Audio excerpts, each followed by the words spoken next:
Well, thank you very much. This is a very special time. It's a special time of the year. But also for me, you know, I've written 6 cookbooks, but this is my first children's book.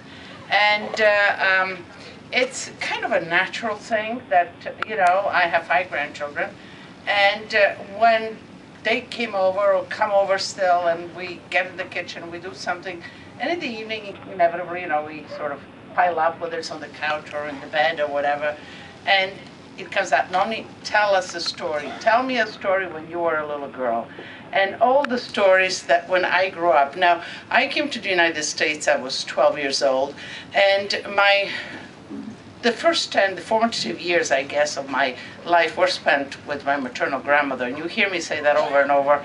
My mother was a teacher, she worked, but not only that, the area that we came from, Italy, after World War II, was given to Yugoslavia, communist Yugoslavia. We were caught behind that, and as ethnic Italians, couldn't speak the language or couldn't go to church or whatever. So my mother let me spend a lot of time with grandma outside in the outskirts, because with grandma you could do things while she had to keep her job until we ultimately, when I was 10, my parents decided that we needed to go back to Italy.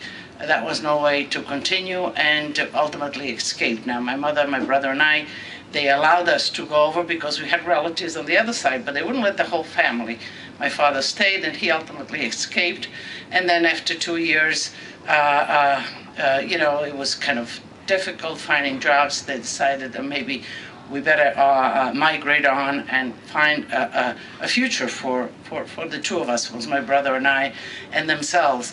And in 1958, I came to the United States. But I think the roots for who I am, for how I approach food, was they were formed in that early stage with grandma. And grandma had a setting where we had all our courtyard animals. We had ducks, we had geese, we had rabbits, we had goats, we had donkeys. We had the fig tree, we made the olive oil, we made wine, and we had, you know, every November, the slaughter of the pig, we had prosciutto, we made sausages. So all of those elements, you know, as a child, and I tagged along and I made it and I cooked. And these are the stories. Well, those flavors are the basis for when I cook. When I cook, I look for those real, honest and straightforward flavors. But they were the basis for these little stories that I told my grandchildren.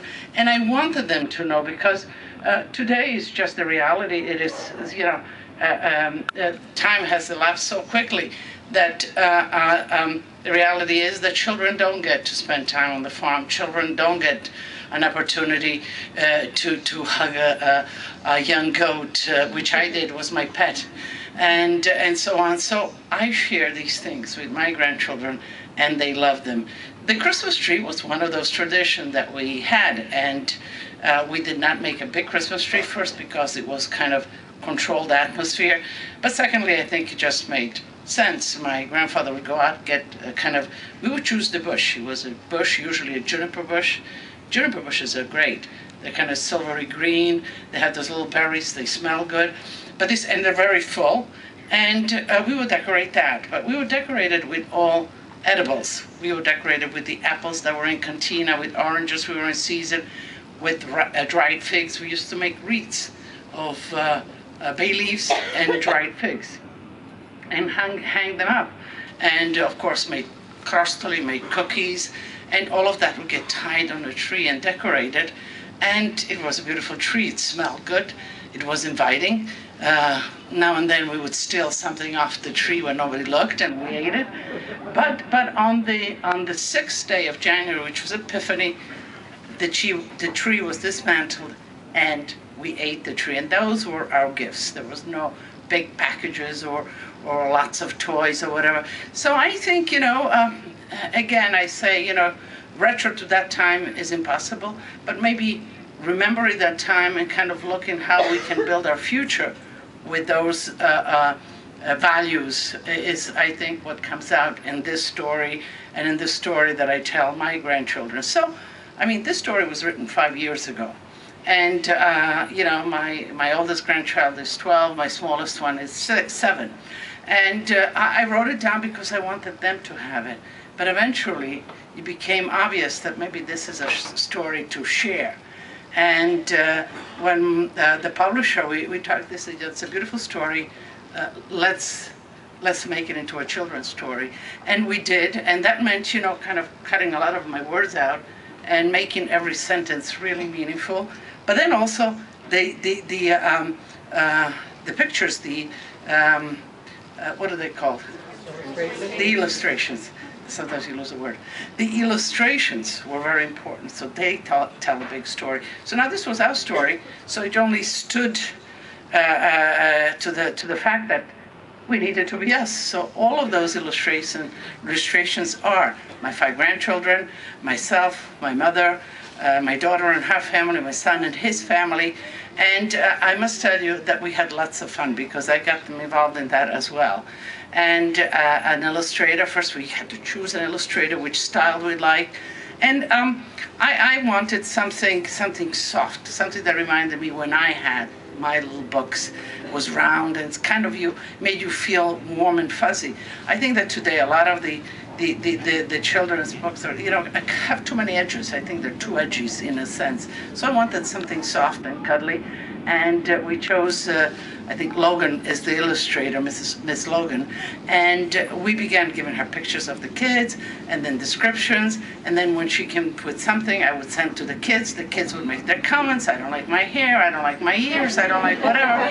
But it really was, even that was kind of a sort of a together, working together too. And when it was ultimately finished, I mean, as you see it in progress, I felt tremendously proud, and so did they. When it first came out, I got the first 5 books, and I signed them, ran to them, and wanted them to see all of them. We didn't. All of them took them to school for their class right the next day.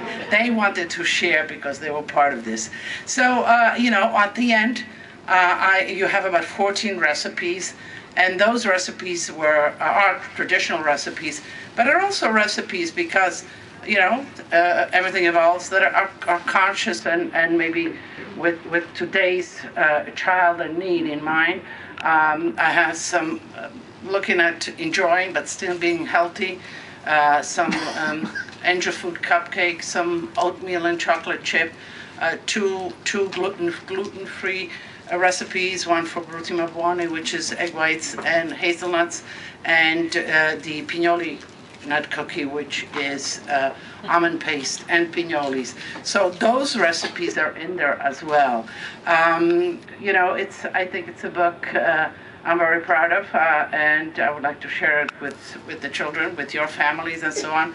And I think that maybe this book is just the beginning of you making your memories with your children and grandchildren, maybe capturing what you celebrate and how you celebrate in your home and keeping it down for them. And then, because, I mean, language from an immigrant, the language is lost in the first year.